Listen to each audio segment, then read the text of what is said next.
Hello வாங்க, எப்படி இருக்கிறீங்க? நல்லா இருக்கிறீங்களா? இன்றைக்கி அஸ்வினி சீக்ரெட் சமையலில் வந்து நம்ம ஒரு ஸ்வீட் பண்ண போகிறோங்க. ரவை வச்சு ரவா பர்பி, ரவையில் பர்பி பண்ண போகிறோம். அது எப்படி பண்ணுறது பார்க்கலாமா? வாங்க, ஒரு கடாய் வச்சுக்கோங்க. ஒரு கடாய் வச்சுட்டு அதில் ஒரு கப்பு ரவை எடுத்துக்கிறேன் பாருங்கள். ஒரு கப்பு ரவை அதை அப்படியே போட்டுக்கோங்க. இதில் அரை கப்பு ஆயில் எடுத்துக்கோங்க. வாசனை இல்லாத ஆயில் எடுத்துக்கோங்க. அரை கப்பு நெய் இருந்தால் நெய் அரை கப்பு எடுத்துக்கோங்க.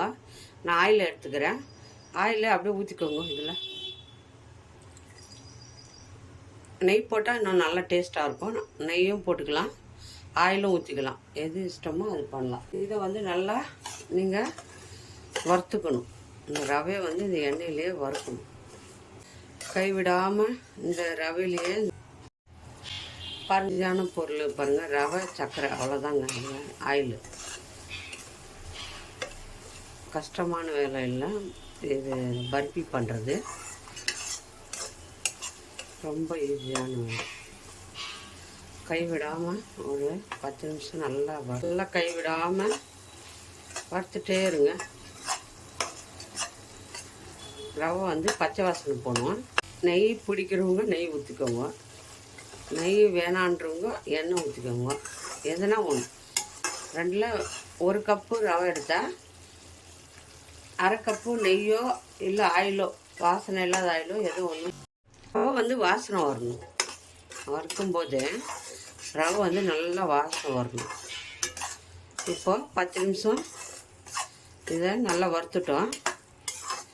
இது கொஞ்சம் இதுக்கு கூட நம்ம இப்போ பாவு பண்ணியிருக்கோம், சர்க்கரை பாவு. இது லைட்டாக சூடாகின்னு இருக்கட்டும். சூட்டிலே இருக்கணும், ஆஃப் பண்ணாதுங்க.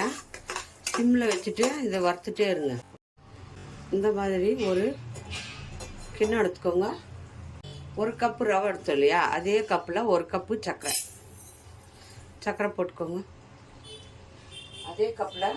அதே கப்பில் வந்து நீங்கள் தண்ணி அரை கப்பு தண்ணி, ஒரு கப்பு சர்க்கரை, அரை கப்பு தண்ணி ஊற்றிக்கோங்க. அரை கப்பு சர்க்கரை தண்ணி ஊற்றி இதை நம்ம பாவு பண்ணிப்போம். சர்க்கரை கரைஞ்சி வரட்டும். இது பாவு பண்ணிக்கலாம். ரவை வந்து பக்கத்தில் நான் கொஞ்சம் விதமான சூட்டில் வச்சுருக்கேன். சர்க்கரை பாவு நல்லா கொதிக்குது. இப்போ ஒரு கம்பி பதம் பார்த்துக்கலாம். சர்க்கரை பாவு நல்லா கரைஞ்சிருச்சு. கரைஞ்சி நல்லா கொதிக்குது. இப்போ இது ஒரு கம்பி பதம் வரணும். இன்னும் லைட்டாக வரணும். ஒரு கொதிக்கிட்டோம். இன்னும் கம்பி பதம் வரல. நல்லா கொதிக்குது சர்க்கரை பாவு. ஒரு கம்பி பதம் வந்தால் போதும். பாருங்கள், வந்து கம்பி பதம் வரணும். இப்படி ஜாயிண்ட் ஆகி இப்படி விடணும். இப்போ கரெக்டான பதம் வந்துடுச்சு. இப்படி இப்போ கரெக்டான ஒரு கம்பி பதம் வந்துச்சு. இப்போ நம்ம பாருங்கள். இப்போ ரவையை வந்து மிதமான சூட்லேயே வச்சுருந்தோம். அப்படியே சூட்லேயே இருக்கணும்.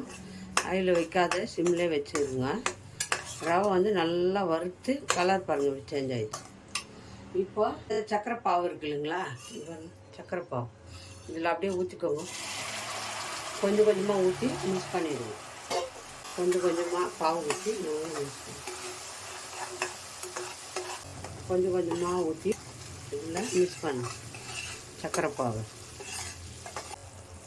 எல்லா பாவும் ஊற்றிடுங்க. அதுதான் கரெக்டாக இருக்கும். எல்லாம் ஊற்றிட்டேன். எல்லா பாவும் ஊற்றிட்டு நல்லா மிக்ஸ் பண்ணுங்கள். நல்லா ரவை வெந்து பாருங்கள், அப்படியே கெட்டி பண்ணுவோம். அது பாருங்கள், சிம்லேயே வச்சுக்கோங்க. சிம்லேயே வச்சு நல்லா கெட்டி ஆகிடும். கடாயில் ஒட்டாமல் வரும். அது வரைக்கும் நீங்கள் கிண்டினே இருக்கணும். சிம்லேயே வச்சுக்கோங்க. ஆயில் வச்சு கிண்டாதுங்க. சிம்லேயே வச்சு இது நல்லா கெட்டியாகி இதில் ஒட்டாமல் வரும். அதுதான் பதம். நல்லா கெட்டியாகி வரும் பாருங்கள். நல்லா கிண்டிகிட்டே இருங்க, கை விடாமல். பாருங்கள், கொஞ்சம் கட்டி ஆயிடுச்சு பாருங்கள். இந்த டைமில் வந்து நம்ம என்ன பண்ணோம், கொஞ்சம் 2 ஸ்பூன் நெய் ஊற்றிக்கோங்க. நெய் வந்து 2 ஸ்பூன் ஊற்றிக்கோங்க. நல்லா வாசனை டேஸ்ட்டாக இருக்கும். 2 ஸ்பூன் நெய். நீங்கள் ஃபுல்லாகவே நெய்லேயும் பண்ணலாம். நான் ஆயில் ஊற்றிருக்கிறேன். நீங்கள் நெய் வேணுன்னா நெய்யும் ஊற்றிக்கலாம்.